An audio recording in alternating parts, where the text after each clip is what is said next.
We associate Fleet Street nowadays with the newspaper industry, but around the beginning of the 17th century, the street, together with the area around Old St. Paul's to the east, was where the book trade was concentrated. A growing market for printed music was one of the drivers for this.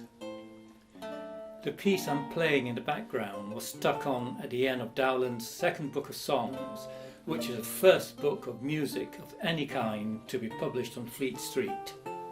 In this video we look at the role of Fleet Street in the flowering of the English Lute Song during that period.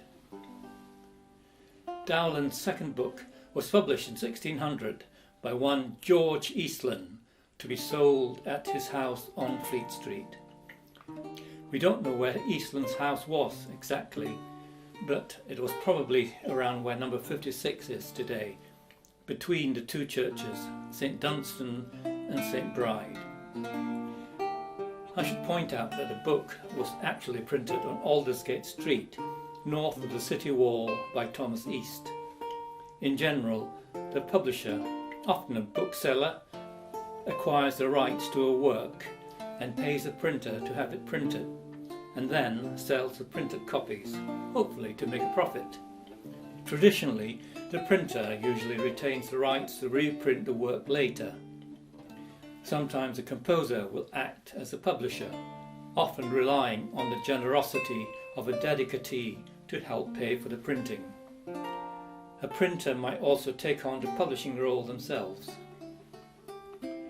Of course, it was Dowland's first book of songs that started the Lute Song publishing bandwagon rolling in 1597, but this emerged from Bread Street Hill to the east of Fleet Street, where the printer Peter Short was based. Short appears to have taken on the role of publisher as well as printer in this case, and in the case of Cavendish's 14 Airs in Tablatory, which came out the following year. First, here's a less well-known song from Dowland's second book. Like all the songs in his first book, this was published as a 4-part air in the table book format.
His first book gave Dowland celebrity status, but no court post was forthcoming. Instead, he went off the following year to work for King Christian IV of Denmark, leaving his family in London. In 1600, he was ready to publish his second book, using his wife as his agent. George Eastland, who had no publishing experience but claimed to be a friend of Dowland, paid Mrs. Dowland £20 for the manuscript, plus half of any reward from the dedicatee Lucy Harrington, Countess of Bedford. Eastland contracted Thomas East to print just over 1,000 copies of the book on his behalf, but this relationship went sour, with suits and countersuits.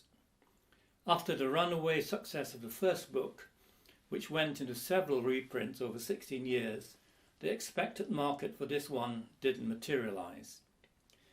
There may be various factors contributing to this. Perhaps Eastland didn't have the right reputation or connections as a bookseller. He might have charged too much. He might have delayed selling his stock, probably through waiting for a chance to present a pre-publication copy to Lucy Harrington. The market might have been distorted through the actions of two of East's apprentices, who printed extra copies without East's knowledge and sold them at inflated prices. It has also been suggested that the book might have been part of the Earl of Essex's attempts to appease the Queen following a fall from her favour, making it a political hot potato for the publisher, given that soon after the printing was completed, the Earl had started down a one-way path towards treason. Some of the illicit copies were obtained by Matthew Selman, who sold books at his stall at the Inner Temple Gate just off Fleet Street. This might have given him a taste for this genre, as he published Robert Jones's second book in 1601, using Peter Short as his printer. Short, of course, had had the experience of printing and selling Dowland's first book, and had also printed and published Jones's first book in 1600. Short also printed Philip Rossiter's Book of Airs, which were to be sold at Rossiter's house, which had a shop front on Fleet Street. This came out a month before Rossiter became involved in the Eastland versus East dispute as a witness, as someone who knew both men. Rossiter's book uniquely included an equal number of songs by Thomas Campion. They were close friends and neighbours, both living in the Fetter Lane area. Here's one of Rossiter's own songs from the book, something that Campion wrote the words, but there's no evidence for this.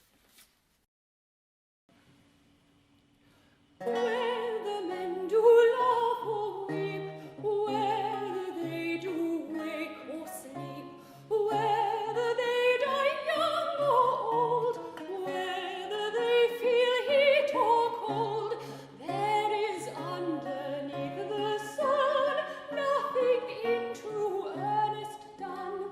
There is underneath the sun nothing in true earnest done. All our pride is but a jest, none are worse and none are best.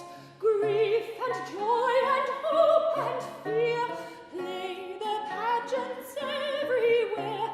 Vain opinion all doth sway, and the world is but a play. Vain opinion all doth sway, and the world is but a play.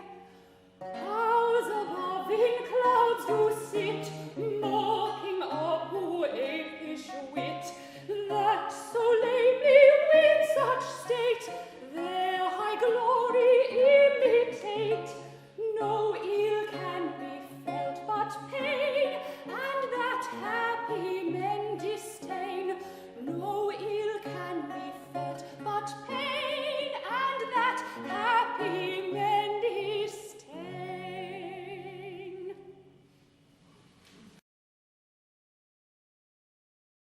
It would be 5 years after Rossiter's book before further lute song books were published on Fleet Street. The bandwagon was still orbiting around St. Paul's Churchyard, which was one of the earlier centres of the book trade in England.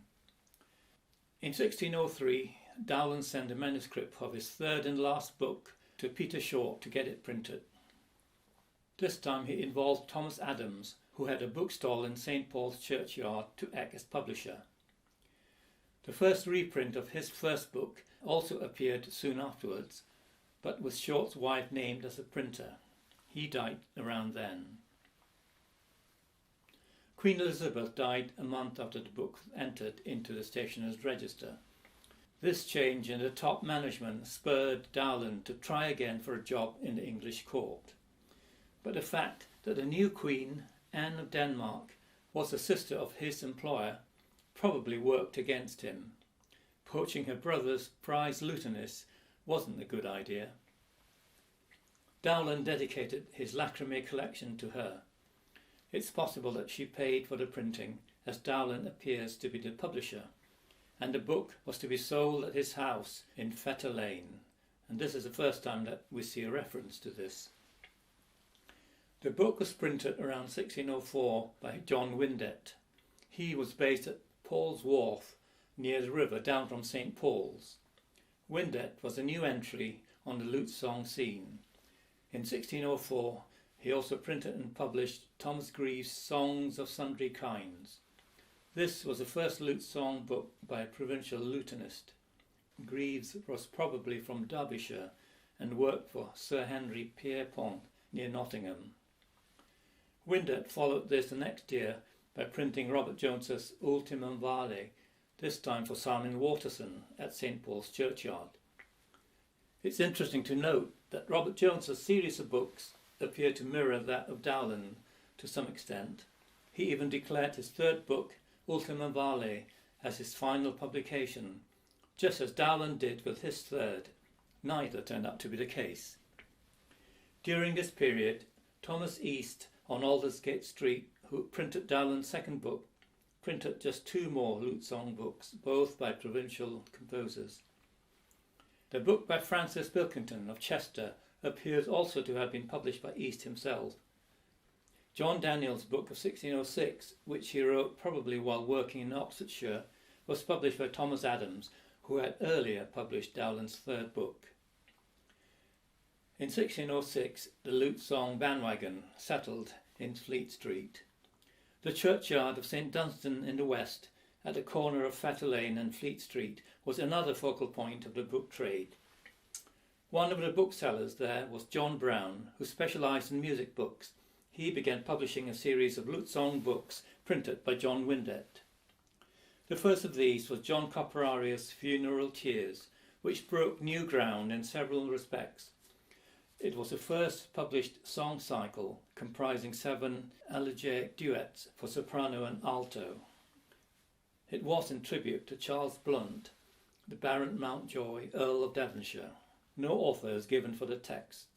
The first stanza of the central piece is better known as the text of Dowland's masterpiece In Darkness Let Me Dwell, which appeared in A Musical Banquet 4 years later, but we still don't know who wrote the words.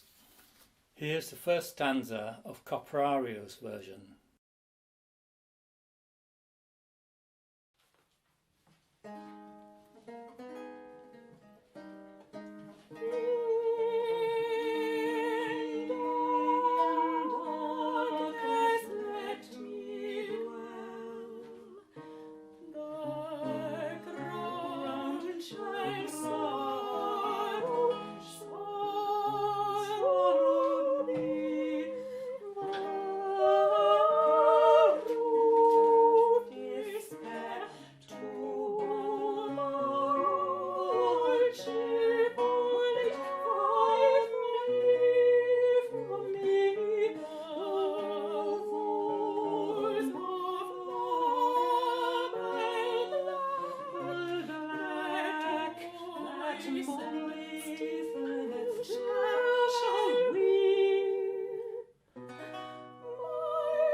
Over the next couple of years, John Brown monopolised the Fleet Street output of Lute Song books with publications by John Bartlett, Campion and Thomas Ford, all printed by John Windet down by the river. Bartlett was another provincial lutenist based in Salisbury. He was patronised by the Earl of Hertford, who was the dedicatee of the book. Campion was anything but provincial, but soon after the Rossiter book was published, he spent a few years out of London.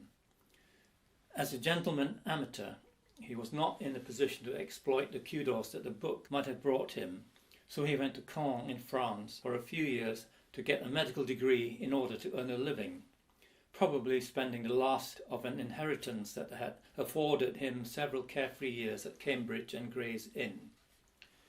However, the book did do him some good, helped probably by friends in high places he gained during those years. This all contributed to him receiving a commission to write a masque for a wedding at court, soon after his return to Fleet Street. The fact that John Brown felt that it was something worth publishing gives a clue to the public interest in this private and elevated event. The political dimension might have had something to do with it. It was a wedding of a Scottish lord to an English heiress, probably engineered by King James as part of his strategy to unite his two kingdoms politically. The masque was performed at Whitehall on Twelfth Night in 1607, and a book, a description of the masque, appeared later that year. John Brown basically published a full text and stage instructions and included music for the songs from the masque, arranged as lute songs. In this song, "Now hath Flora rocked her bowers," there are references to the political context. Now hath Flora rocked her bows, to befriend this place with flowers. Strow about, the sky rid never kindlier showers. Flowers with bridals well agree, fresh as brides and bridegrooms be. Strow about, and mix them with fit melody. Earth has no princelier flowers than roses white and roses red, but they must still be England. And as a rose new plucked in Venus' thorn, so doth a bride her bridegroom's bed adorn. And as a rose new plucked in Venus' thorn, so doth a bride her bridegroom's bed adorn. Divers flowers affect, for some private deed respect. Strow about, let everyone his own protect. But his none of Flora's friend, that will not the rose amend. Strow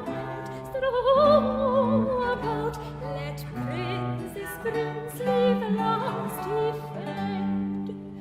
Roses the garden's pride, are flowers for love, and flowers for kings, in courts designed and weddings. And as a rose in Venus' bosom worn, so doth the bridegroom his bride's bed adorn. And as a rose in Venus' bosom worn, so doth the bridegroom his bride's bed adorn.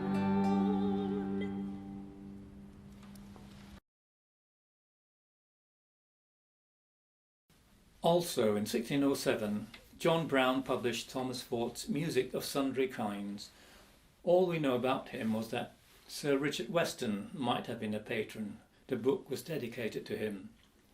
Weston was MP for Midhurst, eventually becoming Lord High Treasurer and Earl of Portland. The publication and Weston's patronage might have contributed to his appointment in 1610 as a musician to Prince Henry, and this carried over to Prince Charles after Henry's death. As well as lute airs, with 4 vocal parts printed in the table format introduced by Dowland's first book, Ford also included duets or lyra viols. Here's one of his airs, Fair, Sweet, Cruel.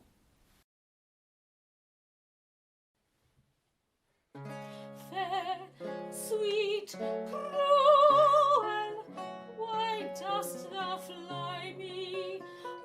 Why dost thou fly me? Go not, oh, go not from thy dearest. Though thou dost hasten, I am nigh thee. When thou seems far, then I am nearest. Tarry then,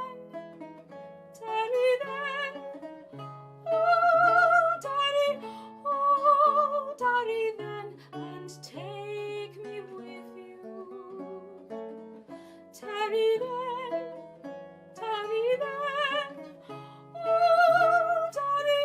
oh, tarry then, and take me with you. Fine, fine, sweetest, here is no danger, here is no danger. Fly not, oh, fly not, love pursues thee. I am no foe, no foreign stranger, thy scorns with fresher hope renews me. Tarry then, oh, tarry then, and take me with you. Tarry then,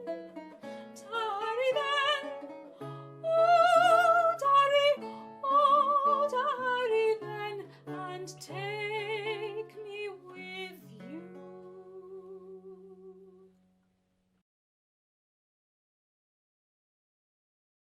Thomas East, who had printed Dowland's second book, died early in 1609. His nephew Thomas Snodham took over the business. Snodham initially exploited East's brand, printing several books as East alias Snodham, but later that year printed Alfonso Ferrabosco's songbook under his own imprint to be sold by John Brown at St Dunstan's churchyard. Ferrabosco's book set the record for the shortest title. He was one of James's court musicians who also oversaw the musical education of the royal children. The book is dedicated to Prince Henry. Thomas Ford's appointment to Henry's court might well have been on Ferrabosco's recommendation. Ferrabosco was very much a child of the court. His father, Alfonso the Elder, served Elizabeth but ended up back in Bologna, leaving him to be brought up by another of Elizabeth's musicians and educated at her expense and presumably groomed to be a court musician. Campion alludes to this in a little poem he contributed to Ferrabosco's book. Ferrabosco wrote the music for many of the Jacobean court masques, collaborating in particular with Ben Jonson, who competed with Campion in masque making. He also wrote songs for Jonson's plays. His book is unusual in that it includes theatre and masque songs as well as the more normal settings of poems. Ferrabosco's So Beauty on the Water Stood is from Jonson's The Masque of Beauty.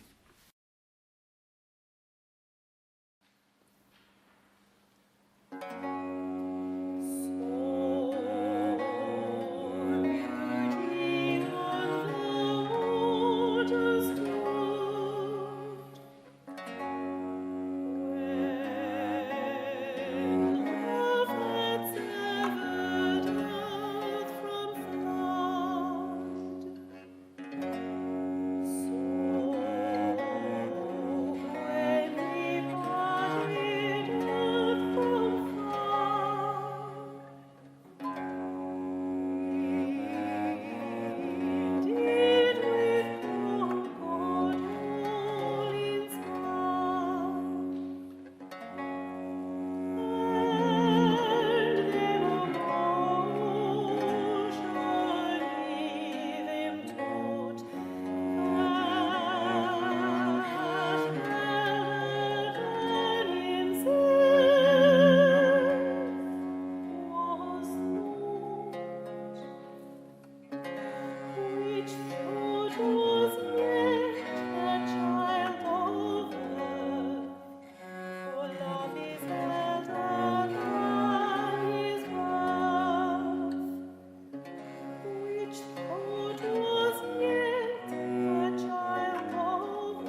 In the same year, the Waterson-Windet collaboration brought out Robert Jones's fourth book, A Musical Dream, again sold at the Waterson bookshop at St. Paul's. Jones's emulation of Dowland's publishing jumped ahead here. Dowland didn't bring out his fourth book until 1612. John Windet died in 1611, but he had started handing over to his successor William Stansby by 1610, when Robert Jones's fifth book, The Muse's Garden of Delights, appeared with no printer named. It's generally accepted that it was printed by Stansby and published or sold by him. Stansby, in the same year, also printed William Corkins' Airs to Sing and Play. By this time he started printing for John Brown in Fleet Street. The following year, John Brown brought out John Maynard's idiosyncratic 12 Wonders of the World, printed by Thomas Snodham, Thomas East's successor. 1610 also saw the appearance, Away from the Street, of Robert Dowland's A Musical Banquet, also printed by Thomas Snodham, for St. Paul's-based Thomas Adams, whom you might remember had published John Dowland's third book, as well as Daniel's book. A couple of years later, Snodham appears to have formed a book-selling partnership with John Brown and Matthew Lones. Lones, whose brother Humphrey was responsible for the later reprints of Dowland's first book, had moved in 1605 from St. Dunstan's churchyard to St. Paul's. Snodham, we presume, was selling books from the Aldersgate site. Brown, of course, carried on selling books on Fleet Street. Dowland's fourth book, A Pilgrim's Solace, was the first joint enterprise, with Snodham himself doing the printing. Here's Sweet Stay a While from A Pilgrim's Solace, loosely based on a poem by John Donne.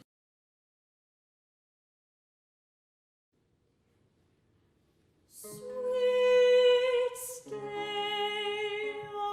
while, why will you rise? The light you see comes from your eyes. The day breaks not, it is my heart to think that you and I must part. Oh,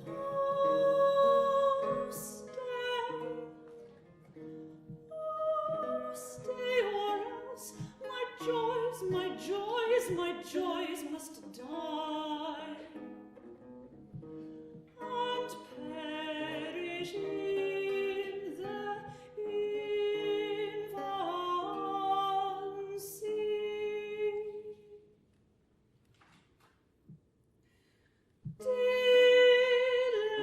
Let me die in this fair breast, far sweeter than the phoenix nest. Love raised desire by his sweet charms. Within this circle of thine arms,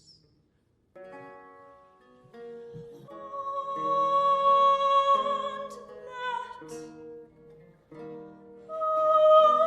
let thy blissful kisses cherish mine infant joys that else must perish.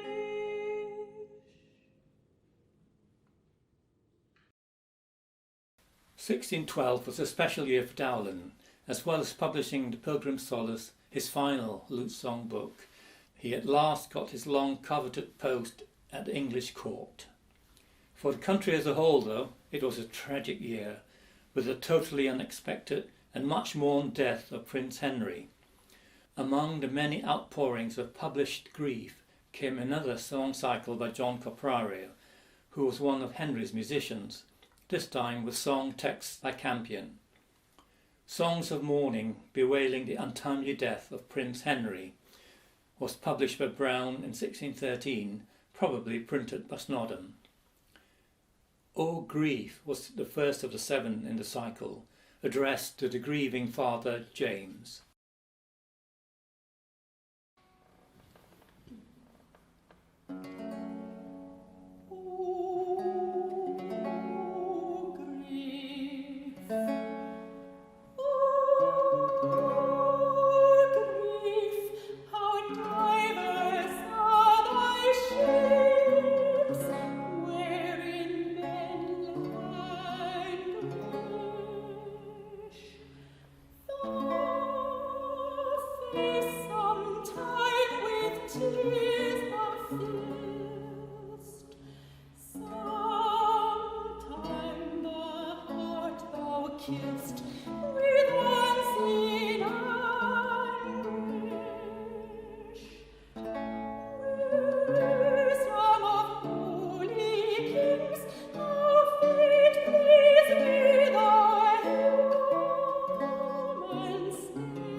"1613 was definitely Campion's peak year.